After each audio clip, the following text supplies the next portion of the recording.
All right, they call it a widowmaker, although women can have one too, an often lethal heart attack caused by the blockage of a key artery.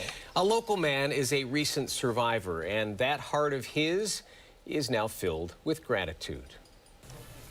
Brian Hickey says he's always been a grateful person.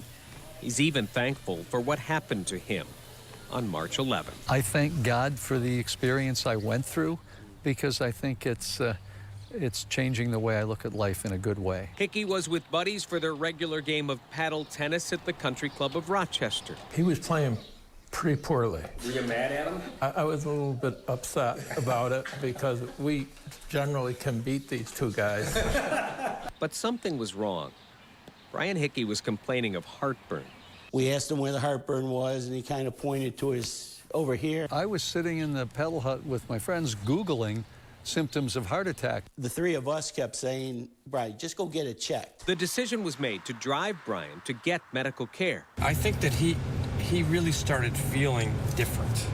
He didn't express pain, but he really started feeling like something was really wrong. And I said, Andy, if you can make it through this light and get me there as quick as possible, that would be good. The closest help was a UR urgent care on Monroe Avenue, and just as they arrived, Brian slumped in his seat, unconscious. On duty that night were Abby, Tempest, and Engau, the women who would save Brian Hickey's life. I think the timing of everything was as perfect as it could be for such a terrible situation. He probably lost consciousness moments before we got to him. I don't want to sound harsh, but he was dying. I could tell. It didn't look good. The trio took turns doing chest compressions on the cold pavement in the parking lot. My heart was pumping. It was just a lot of adrenaline rush, and it was instinctual once I got into it, knowing like, oh, this is what we need to do, like this is happening. At Brian's side was his wife, Jean.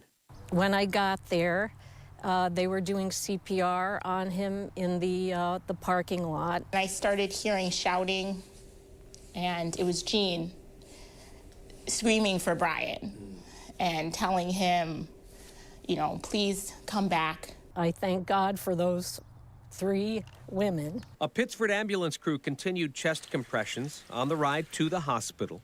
And there was a semicircle of doctors and nurses waiting for him. And I thought, oh my gosh, how lucky are we, you know?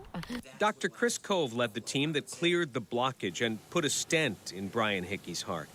When it comes to doing this quickly, Dr. Cove says the Rochester area hospitals and EMS are ahead of the curve. Because we really have 2 very well organized systems that work extremely well with all the support services that create a very, very low door to balloon time, which is the time the patient hits the emergency room to the time the arteries open. Amazingly, Brian Hickey's heart has very little of the muscle damage that heart attacks can cause.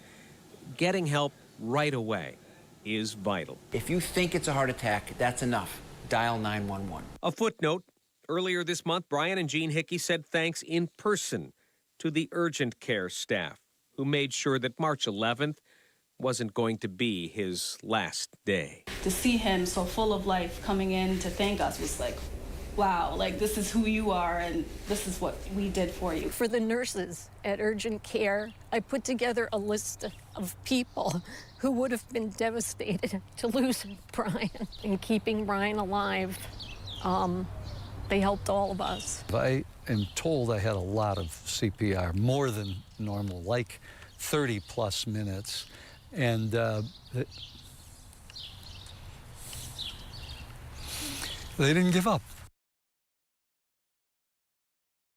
A lot went right for Brian Hickey the night of his heart attack, for sure, from the concern of those good friends to the medical care he received just in time. The bottom line lesson in all this, if you think someone might be having a heart attack, just call 911. Right. Don't worry that you're bothering somebody, as so many people do. Don't Google. Yeah, call. exactly. Wow.